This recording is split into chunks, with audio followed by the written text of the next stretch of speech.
Reggae music in the 60s was dominated by rocksteady and ska, and at the turn of the decade in the early 70s it was definitely needed a new sound and a new voice.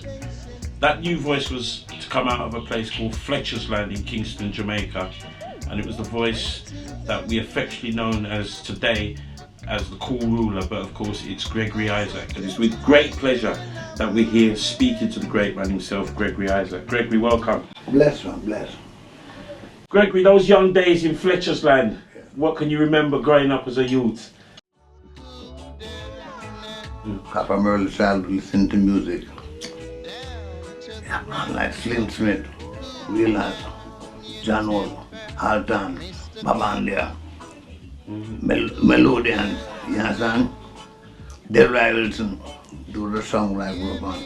Were these some of your heroes in the young part of dawning of the whole reggae music? And who were some of your? I know you liked a lot of R&B.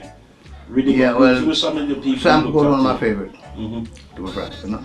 Okay. So I listen to music on a worldwide basis too. All kind of music. Right. As music. What if you say outside of reggae, what would be your favorite sound? Well, as I switch, I listen to all form of music differently. Because music is not the worldwide language. I don't know, it's speaking to the human ears, you know. See, it's only language that they can hear that and not only that language in music. You know, see, yeah, man, I love classic man ballad, classic ballad, man. Also, come love to jazz, some kind of thing. And you know, the dawning of the 70s was a very productive time. There was a lot of artists around then. You came up through the era where there was a lot of stage shows, young stage shows that you used to go on. Can you remember some of the, you know, you had Veer John, people like Veer John. Yeah, I had Veer John once, and some opportunity to show in Queen's Theatre and those things. This is where you sort of honed your skills, so to say. No, from early childhood, my version used to decide good still, right? And put in consideration differently, but listening to music, you know, we wanted the music and all them things, listen to a certain tune. You know what I was? In the car.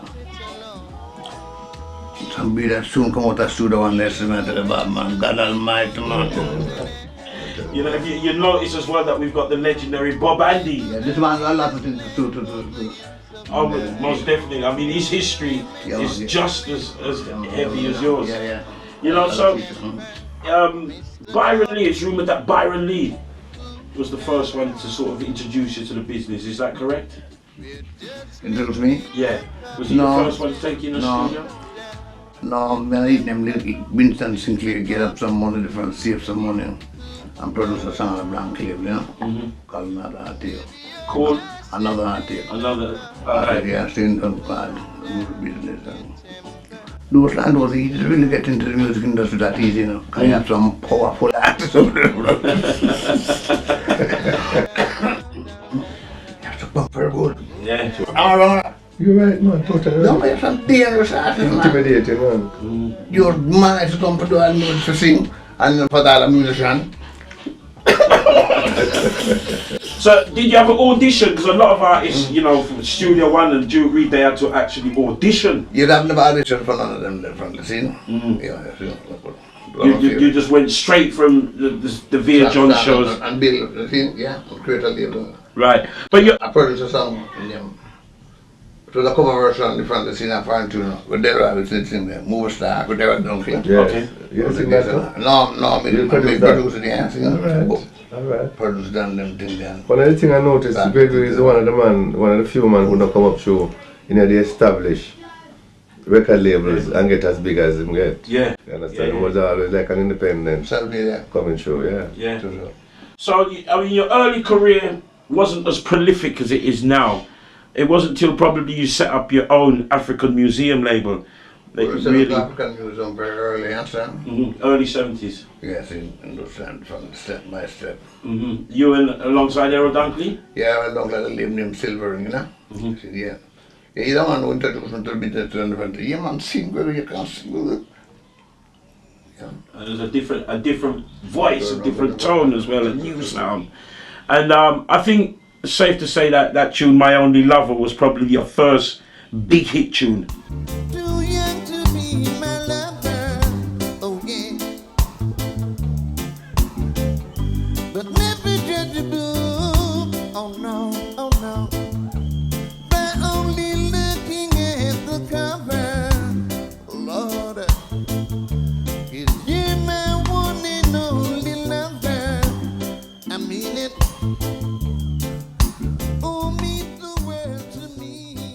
the album Mr. Isaacs, Yeah. was that your first big album on the Cash and Carry African Museum?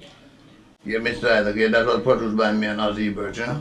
So true. And of course that spawned the hits like Storybook Children, A Storm. Yeah. You know, even today that is still revered as possibly not the best, but possibly one of your best albums. I know you was very close to Dennis. Yeah. You and Dennis was very good friends. Yeah, true. You know, what was it like because you and Dennis growing up, there wasn't much difference. Yeah, we're close friends. Differently, I live in Pleasantland and live in Western Kingdom. That's where I started in recording. Yeah, It took a lot of encouragement from you, Dennis. Well, in some form, you know. Reading about life differently, seeing, but remember Dennis was singing before even me, you know. Yeah. Yeah, one man that, you know. True. You had the ability of writing not only love songs but root songs as well. True. You could go right across the board. True. Well, was that something that when you came into the business you wanted to do? Because then, you know, you have artists who come in and say, oh, I'm just going to sing lovers, or I'm just going to sing roots. No, that's seriously music that we're writing differently, you know, seem to really express itself differently, seeing, but with me, love songs get my interest towards music, although I sing music, all the kind of thing. It's a reality, but love songs reality also together, you see? The reality.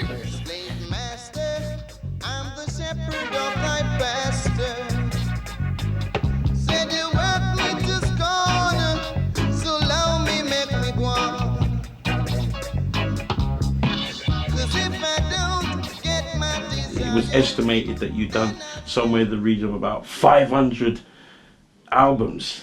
I'm not doing that, I don't think I answer much. Or maybe you don't know about half of them. Last time I count down to 60 albums. Okay, and countless singles. Would there be a favourite Gregory Isaacs single? I know you've done so many. Is there one that, you know, anytime you sing it, you know, songs like Number One and songs like that, are they really special songs to you? Yeah, I like My Old Lover and Front Door. Okay. I like old songs, right? Those two.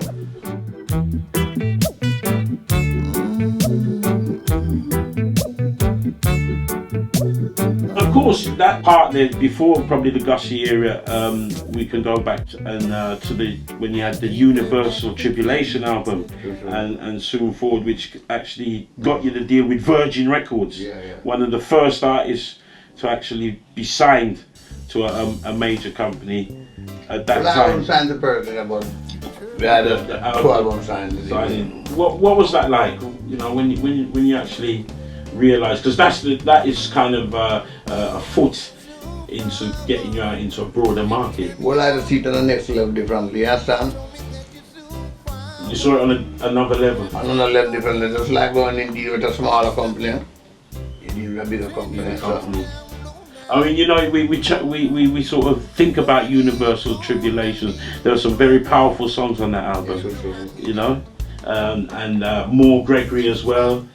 Another powerful song, powerful album. Probably, you know, Gregory in a deeper mode, outside of the Lovers mode. You know, what was going on around about that time? No, well, this is the Lovers album is different than I've seen, but the composition gave you the chance. Different composition, yes, Sam? Yeah.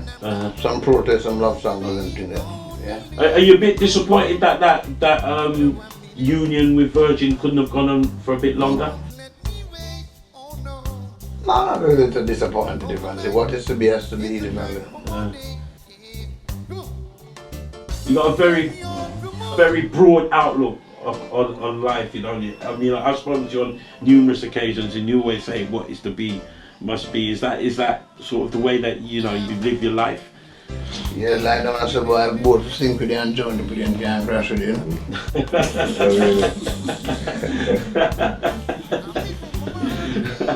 So the first time you performed in London, yeah, you know, what can you remember of that? That was nice man. That's very nice, huh? You know, you got the call, and Gregory was coming to London. Yeah. You know, did you have any? What did you expect But I expect for us to go to the different scene, seeing so many people and all them things there. It's a pleasure because the more crowd of artists to me is the more vibes you get. Yes, sir. You performed on several times in America as well. That's somewhere where you know most artists always say that you crack the US market, you're home and dry. Any great memories of America? Yeah, man, some sweet shows in America, man. All over different. Do you think you've toured the 52 states in America? Have you done a good portion of them? I had a good portion. I know I had 42 one time. Yeah, about 5-6 nights. Yeah, because you know a lot of people sort of see the music business, but it can be very hectic as well, especially when you're on the road. It can be very hectic. You know, one night here, one night there. Did you ever feel that, you know, boy, I wish I was a carpenter or something like that? No, I've never felt that really from the scene. I feel it. It's the work, yeah. And music is just what you love. Yeah, music is different. Yes, it's a talent that give different, like how God give every man a talent, yeah.